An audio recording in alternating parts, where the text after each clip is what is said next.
ආදරයෙන් පිළිගන්නවා අදත් ඔයාව මගේ YouTube channel එකට. අද මේ වීඩියෝ එකෙන් බලමු කේක් තැටියක් අපි හරියටම කොහොමද තෝරගන්නේ කියලා. ඉතින් කේක් ගැන මුලින්දම හොයන කෙනෙකුට මුලින්දම ඉගෙන ගන්න කෙනෙකුට මේ වීඩියෝ එකත් වැදගත් වෙයි කියලා මම විශ්වාස කරනවා. අපි දැන් බලමු විවිධ වර්ගයේ කේක් තැටි අපි කොහොමද හරියටම ඒවැ දිග පළල හොයාගන්නේ. එතකොට කිලෝ කීයක් කේක් තැටියක අපිට බේක් කරගන්න පුළුවන්ද කියලා. අපි ළඟ තියෙන oven එකට කොච්චර ප්‍රමාණයක කේක් තැටියක් දාන්න පුළුවන්ද කියලා මුලින්ම අපි සැලකිලිමත් වෙන්න ඕන. එහෙම නැති වුණොත් අපි අපේ oven එකේ ප්‍රමාණයට වඩා ලොකු කේක් තැටියක් ගත්තොත් ඒක අපිට බේක් කරගන්න අමාරු වෙනවා. ඒක නිසා හැම වෙලෙම කේක් තැටි ගද්දි අපි ළඟ තියෙන oven එක පිළිබඳව දැනුමක් එහෙම නැත්නම් ඒකට දාන්න පුළුවන් කොච්චර ප්‍රමාණයක්ද කියලා දැනීමක් අපිට අවශ්‍ය වෙනවා. ඉතින් මේ හැම කේක් තැටියකට නියමිත උසක් සහ පළලක් තියෙනවා. ගොඩක් වෙලාවට අපි කේක් එකක් අයිසිං කරන්න තෝරගන්නේ රවුම් හැඩයේ කේක් තැටියක්. ඉතින් මේ රවුම් හැඩයේ කේක් තැටියක පළල සහ උස තීරණය කරනවා ඒ කේක් තැටියට කොච්චර ප්‍රමාණයක් කේක් දාන්න පුළුවන්ද කියලා. ඉතින් මේ chart එකේ තියෙනවා රවුම් හැඩයේ කේක් තැටිවල ප්‍රමාණය. ග්‍රෑම් 500 ඉඳලා කිලෝ 1 වෙනකම් මම අඟල් ප්‍රමාණය මෙතන දාලා තියෙනවා. මේකෙන් ඔයාලට හොයාගන්න පුළුවන් ඔයාට අවශ්‍ය ප්‍රමාණයේ කේක් එකක් හදාගන්න කොච්චර ප්‍රමාණයක කේක් තැටියක් අරගන්න ඕනිද කියලා.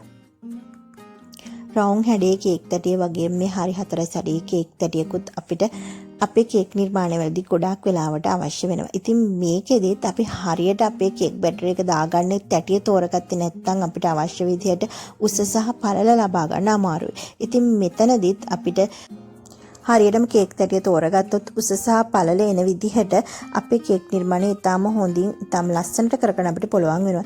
මෙතනත් මම chart එකක් අරන් ඇවිල්ලා තියෙනවා ග්‍රෑම් 500 ඉඳලා කිලෝ 1 වෙනකම් කොහොමද තැටියක දිග සහ පළල එන්නේ එකෙන් කිලෝ කොච්චර ප්‍රමාණයක් අපිට බේක් කරගන්න පුළුවන්ද කියලා. ඉතින් මේ chart එකත් ඔයාලට උදව් වෙයි කියලා මම විශ්වාස කරනවා වගේ කේක් නිර්මාණවලට.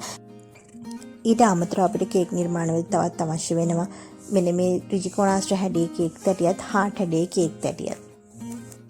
ඉතින් අපි කරන නිර්මාණය ලස්සන කරගන්න හරි ආකාරයේ දිග පල්ලකින් අපි මේ තැටි තෝරගැනීම අත්‍යවශ්‍ය වෙනවා. ඒ වගේම තමයි කප් කේක් තැටිය. කප් කේක් තැටියත් දැන් වෙද්දි ගොඩාක් අපිට අවශ්‍ය වෙන දෙයක්. මොකද දැන් කප් කේක් කියන දේ ගොඩාක් ජනප්‍රියයි. ඉතින් මේ කප් කේක් තැටියක් අපි ළඟ තියෙනවා නම් ඒකත් අපිට ගොඩාක් ප්‍රයෝජනවත් වෙනවා. ඒ වගේම තමයි මේ කප් කේක් තැටිත් 6 12 24 විදිහට කප් කේක් තැටි එනවා. ඉතින් අපි මම ඉස්සෙල්ලා කිව්වා වගේ අපේ oven එකේ ප්‍රමාණය අනුව අපි කප් කේක් තැටියක් තෝරගන්න ඕන.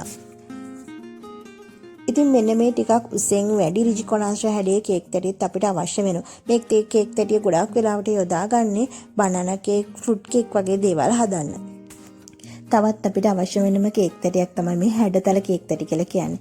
ඉතින් මෙන්න මේ වගේ හැඩතලයක් අපිට ඉස්සර කපා ගන්න ඕනේ වුණාම අපි රවුම් එහෙම නැත්නම් කොටු කේක් එකක් හදාගෙන ඒකෙන් තමයි මේ හැඩතලය කපාගන්නේ. නමුත් දැන් එහෙම අවශ්‍ය වෙන්නේ නැහැ. අපිට ඕන කරන ඕනම විදිහේ හැඩයේ කේක් තැටියක් දැන් වෙනද බලෙ මිලදී ගන්න තියෙනවා. ඉතින් මේ වගේ කේක් තැටියක් ගත්තාම අපිට තියෙන ප්‍රධාන ප්‍රශ්නයක් තමයි මේ කේක් තැටියේ තියෙන බර කොච්චරක්ද අපිට එකපාරට ඒක හොයාගන්න ටිකක් අමාරුයි. ඒ නිසා අපිට මේකට සරලම ක්‍රමයක් පාවිච්චි කරන්න පුළුවන්. ඒක තමයි ඔයාලට මේ අපි ගත්ත කේක් තැටියේ තියෙන බැලුමට එන ප්‍රමාණයක් තියෙනවනේ. මේකට කිලෝ 1ක් කිලෝ 2ක් අලනවා කියලා හිතන්න පුළුවන්. ඒ වෙලාවට අපි ළඟ තියෙන එහා සමාන කේක් තැටියකට වතුර පිරෙන්නම පුරවලා අපි ගත්ත කේක් තැටියට ඒ වතුර ටික දාලා අපිට බලන්න පුළුවන් මේ කේක් තැටිය කොච්චර ප්‍රමාණයක් වතුර අල්ලනවද කියලා. ඒ අල්ලන ප්‍රමාණයෙන් අපිට ගණනය කරගන්න පුළුවන් මේ අපි අරගත්ත හැඩතල කේක් තැටියට කොච්චර ප්‍රමාණයක කේක් එකක් අපිට දාන්න පුළුවන්ද කියලා. ඉතින් මම හිතනවා මේ කරුණු ටික ඔයාලට පැහැදිලි වෙන්නේ නැති කියලා.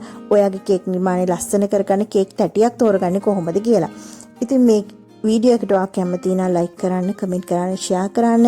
ඒ වගේම බියුටි වලටත් කේක් වලටත් ආදරය කරන ඔයාට පුළුවන් මගේ YouTube channel එක subscribe කරලා මාත් එක්ක එකතු වෙන්න. ඒ වගේම Chathu beauty salon and cake arrangement මගේ page එකත් එක්කත් ඔයාට එකතු වෙන්න පුළුවන්. ඉතින් ඔයාට වැදගත් වෙන තවත් වීඩියෝ එකකින් ආයෙත් හමු වෙමු. ස්තුතියි.